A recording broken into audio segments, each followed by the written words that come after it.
Okay, so just early in the morning here, getting my day going. Just cleaning up my workspace, and of course, just like everybody else, killing morning time with social media. And I ran into this, and I'm just gonna go over this actually, and give my personal 2 cents of fitness into it. Okay, so let's take a look at this. So this is mainstream versus a science according to this post. I don't completely agree. There is always some variables, and yeah, these variables will change the rules, so to say. So let's go with the according to the internet. Okay, drinking magic detox teas and juice cleanses. So this is how to lose body fat. Okay, so drinking magic detox teas and juice cleanses. Okay, so about cleanses, most of the time it's actually just dumping nutrients. It's also usually stripping you of current nutrients that are in your body. A lot of times it's extremely high fiber, or just ingredients that are actually just pulling things out. And I mean, that's fine temporarily. A lot of times people are looking to do that as a weight loss. It's more of like cleaning your body out. So I mean, sometimes I take activated charcoal, right? And that will pull out nutrients from your body. And you're not supposed to be taking charcoal with a multivitamin, so to say, because then it'll actually trap the vitamins that your body's supposed to take and pull it out. So when you want to detox your body, I use activated charcoal, right? But again, you can't use it as a weight loss, and you can't just keep using it because it's going to block your body's ability to actually absorb nutrients that are required for the body. So people think, okay, fiber is extremely good. And again, a lot of these detoxes are fiber-based. And when you're talking about fiber-based detoxes, it's more than likely going to block nutrients. Okay, fiber is good. Your body can't break it down. It doesn't absorb it. It just goes and it passes through your body. But it's considered an anti-nutrient, and a lot of people don't know that. A lot of people think that it's crazy that I say too much fiber isn't good for you, right? But it is an anti-nutrient, right? So fiber does help with weight loss. Again, it helps things become low GI because it's obstructing your body's ability to break down food. So it lowers the GI of your food. This is what's actually helping you lose the weight. It's the lower insulin spike, and it's not actually the fiber itself, although the fiber is actually helping to slow the breakdown, right? But there's lots of ways to do it. It's why I'm saying it's not the fiber itself that is actually lowering your insulin. There's plenty of ways to lower the insulin response, right? So I would say moderate fiber. And again, detoxes that are high fiber are not, they're not, you can eat a high fiber diet and get the same thing as a detox. You can eat clean and get a detox. And yeah, a lot of times detoxes are anti-nutrients. Okay, so what's the next one here? Fitspo ab workouts and 21-day fix products. Yeah, so get fit fast deals, like these 21-day programs and stuff like that. It's not realistic. I always laugh at that. I always think it's a joke when they're like, oh, you could still get your body, you're 2 months out. No, when you're training, like on my last post there, it was 6 months, right? And realistically, people that are competing for a show, they've trained a year out, right? It's not like they woke up and one day, you can still get drastic results. Your body responds the fastest in the first 2-3 months of your training because of the new stimulus. But realistically, you're not going to get like super jacked and shredded within like 2-3 months. You'll get the best response time, the best returns of your training and your diet in that first month. That's assuming that you've never worked out and this is your first time. Yes, you're going to get some good results in 2-3 months just because of that new stimulus. But there's no getting super jacked and fit within 21 days.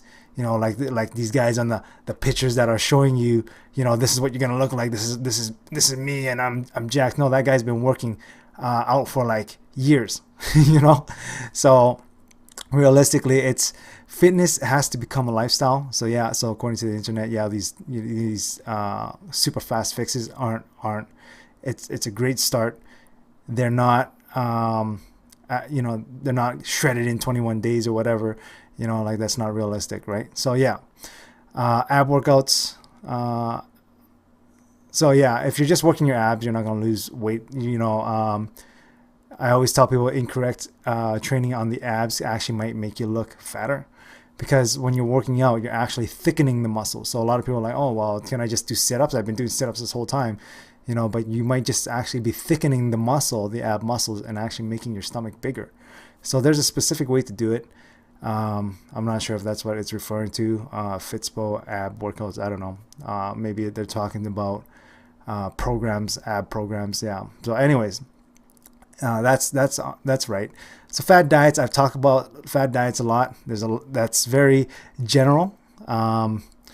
Fad diets, depending on what you're talking about, do work. There's strategies in fad diets that need to be stripped apart and pulled apart. Again, I don't like the word diet. I like way of eating. So yeah. Anyways, diets do work, and because there's a rhyme and reason. And if you're picking the wrong diet for your goals and what you want, then yeah, it's not going to work. If you're choosing a mass program because it made somebody else look good, but maybe as a dude that's getting big and you're a girl that wants to get small, and the diet is different, but you're taking that diet because it works for him because he's shredded, it's not going to work for you, right? So diets work, but you have to understand why. You have to pick the right one, and you don't necessarily have to pick that diet specific. So this is what I do. When I look at a diet, I actually go and study the diet, and then I say, oh, well, that's great. And well, there's this other diet that actually kind of overwrites the facts of this part of that diet. So I'm going to take what's good and I'm going to discard what isn't. So I'm actually building a repertoire of strategies and tactics stripped from other diets, and I'm using that. So really, I formulated this thing called the PICK method, which is actually really a blend of every single diet, all the good stuff, and discarding everything that I find to be a fallacy for my goals, but it might be working for somebody else. Okay, so fad diets, there's always a gem in there. I wouldn't just throw that in the trash. Crash diets, a lot of times people think crash diets are like these hardcore things that don't work either. Right? Like if you're not eating or something like that. But guess what? I fast. And, I haven't been fasting, but I have fasted for an entire year or more, 20 hours or more a day, literally every day. And that's with hard training. And I'm still getting results, maintaining muscle mass. And so, I mean, they do work. You just have to understand the gem and what's it used for. And a lot of people aren't getting that and just blaming that it doesn't work. Right? And they're putting on back on the weight. But you need something that's sustainable. So that's they always say that crash diets aren't sustainable, but you don't need them to be sustainable. You use them for the purpose that they are designed for, and then you carry on into clean eating and something that's sustainable for throughout the year. And when you're getting closer to going to the beach, you're getting married, whatever, then you'll use a strategy, and then you'll go back to clean eating, so on and so on. Okay. So, what's the next one here? Wrapping your stomach in expensive body wraps. So, body wraps, so I have this body wrap thing. It's supposed to suck up water. Really, it's not going to give you a smaller stomach or whatever. It's just pulling out water. So, a lot of times, if you want to strip water, that's great. For instance, if you're going to compete or something, that you can strip water, but there's better ways to do it. There's not a whole lot I can say about that, to be honest. I haven't even done any research. I don't want to make up stuff. I don't know. So, but I know the ones, there's those ones that you can buy at Walmart, whatever, and those all they really do is strip water. And the only thing I can think of is like those Victorian days where they have those strap things and they tie it up, and all of a sudden these ladies, they have these like tiny little waists, but like you're just compressing organs and stuff like that, and it's not the same, right? I'm just I'm just trying to fill in the gaps here, really. I don't know. I can't even answer that one. All right. So, endless cardio while neglecting strength training. Again, that's contextual, right? You see ultra runners, and like you look at these extreme, just endurance guys. You got to realize energy system when you're talking about cardio and strength, and that's the thing. A lot of bodybuilders and lifters, they have a bias towards lifting, and they don't look at the energy systems, or agree, or they just close their eyes and be blind to what happens to the body during cardio. But you'll see like people that run all the time, they're super super lean, like they look like they're from third world country and they're starving or something like that. And how can you say that that's not a means to lose body fat? Your body uses oxygen as its main source when you're doing an endurance exercise. So again, that's contextual. Okay, so endless cardio. I've seen a lot of people get some great weight loss results from endless cardio. I'm not saying huge muscle mass gains, but I am saying fat loss, right? So again, I believe there's better ways to do it, but there's so much benefits to cardio that I would not neglect. I used to be that guy too. I used to be the guy when I was just a straight bodybuilder. I had the same bias. I'm like, you never have to do cardio. Oh, you get your cardio through lifting as long as you reduce your lift times or whatever, which is you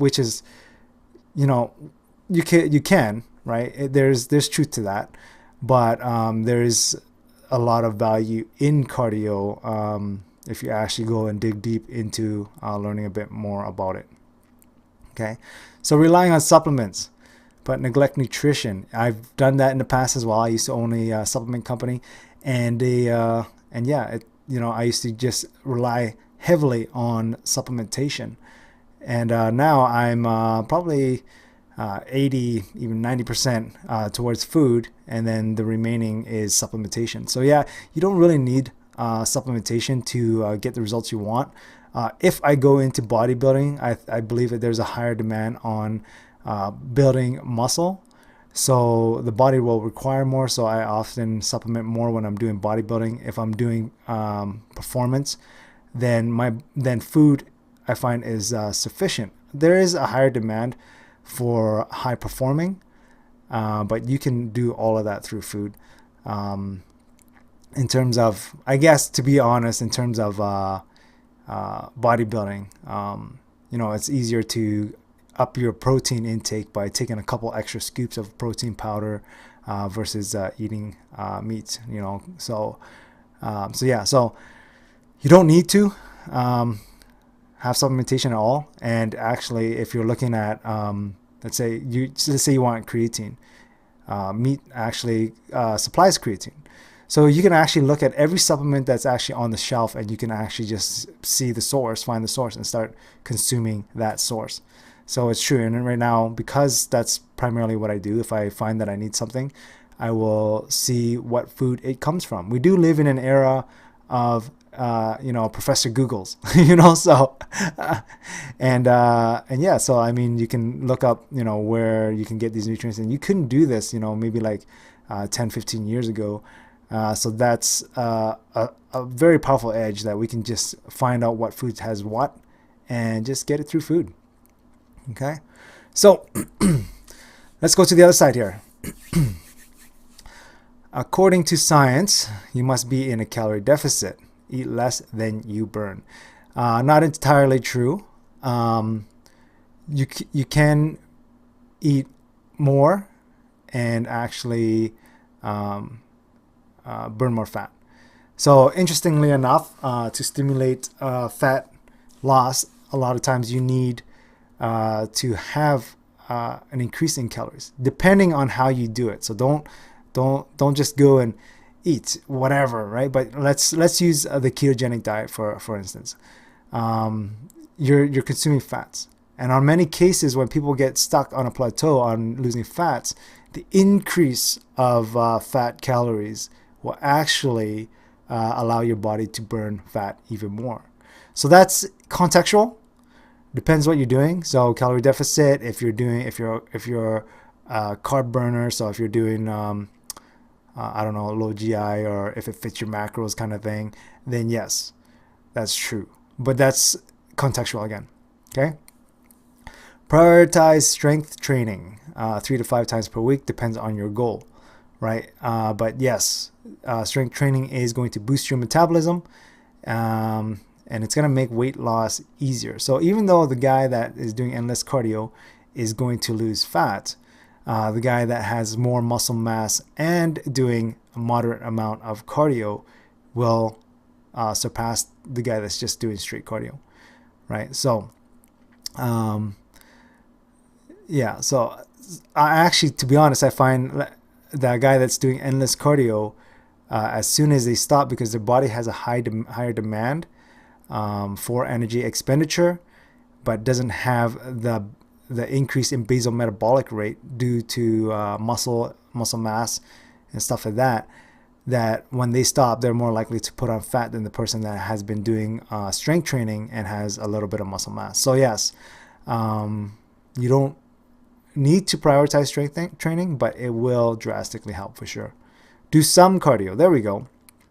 Okay, so that's pretty much, that's if you're talking about losing body fat, then yes. So prioritize strength training, do some cardio.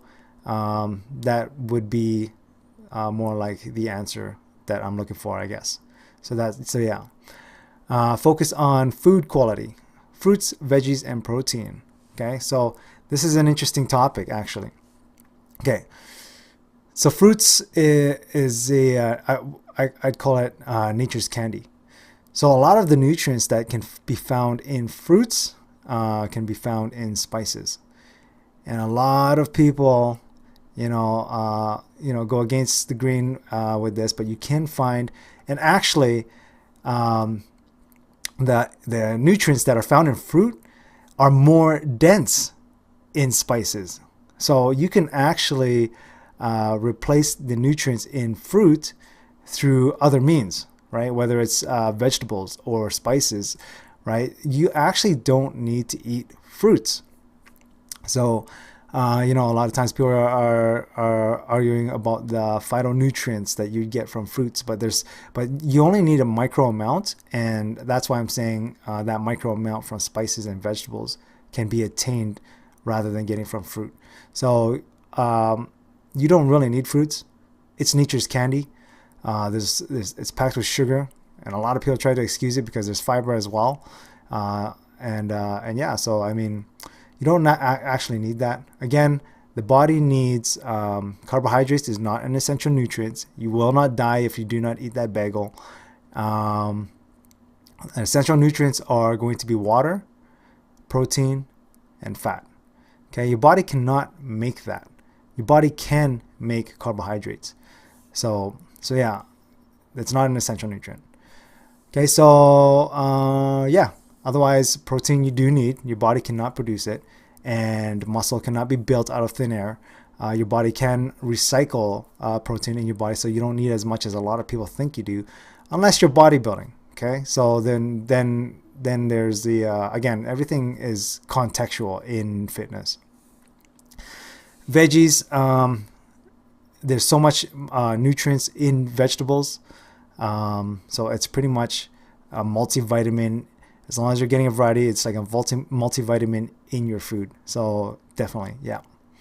Okay, rest and recover well. 6 to 8 hours of quality sleep. Interestingly, I polyphasic sleep, but I do agree you need your sleep, right? And I'm not going to get into polyphasic sleeping. 6 to 8 hours if you're just a standard.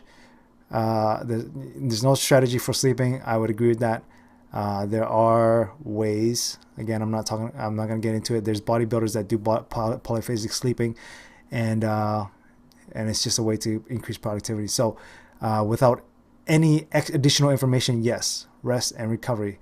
That is when your body is regulating hormones, building muscle mass, and stuff like that, and that's going to help you recover, get back in your training. And yeah, so rest and recovery is important. Patience and consistency. Yes, absolutely. Like I said, the guy that's promoting that 21-day fix, he's been training for years, so You need to have that patience and consistency. And that's the fallacy that is being sold to us today, because we are immediate gratification, creatures, like we want it right now. And that's what we're being sold. But realistically, that's why everybody's saying this doesn't work and that doesn't work, because we are impatient. And literally, when I'm getting ready, like I'm getting ready for next summer, you know what I mean? I'm putting on a mass program now so that by the time 6 months comes around, I'm going to be the size I want, and then I'll start cutting, right? And then I'll start leaning out. But I'm planning for next year, and that's more realistic. All right. So I thought this would be fun to go over. So there we go. I think I covered quite a bit. So yeah, there you go. All right. See you later, guys, for the next time. All right. Subscribe. I have a YouTube channel. Subscribe to it. I put a lot of facts on there. Go ahead and join up with Monk and Warrior. I put a lot of this fitness stuff on there. I also do philosophy, blah blah blah, just things I like. So yeah, check that out. All right, like, follow, whatever they do on social media. All right, see you later, guys.